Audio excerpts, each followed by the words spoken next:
গুনাহগার যারা তাদের জন্য জাহান্নাম, নেক আমলওয়ালাদের জন্য জান্নাত। আল্লাহর নবী ও আল্লাহর বান্দারা, ওই জাহান্নাম যে গুনাহগারের জন্য আর নেক আমলওয়ালার জন্য জান্নাত, এই জাহান্নামের একটা সেকেন্ডের আযাব কেউ সহ্য করতে পারবে না।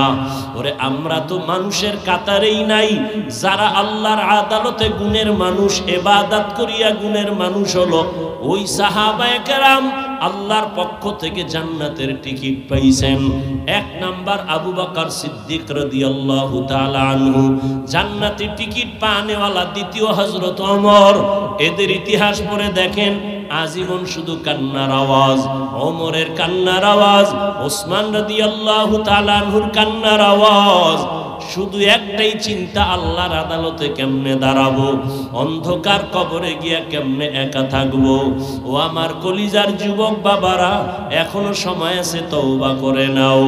গুণের মানুষ হইয়া কবরে যাও, আর গুণের মানুষ হইতে যদি চাও ইবাদত ছাড়া হওয়া যাবে না।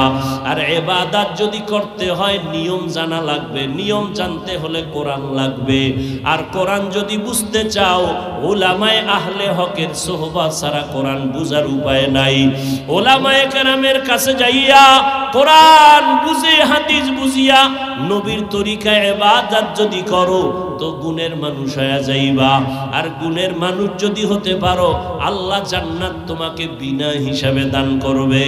ও যুবক, মনটাকে বুঝাও।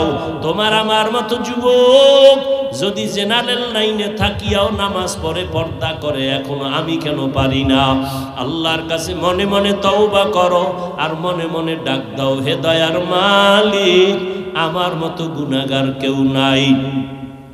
আমার মতো যুবক যদি স্কুল কলেজে পড়িয়া নামাজ পড়ে, আমি কেন পারবো না?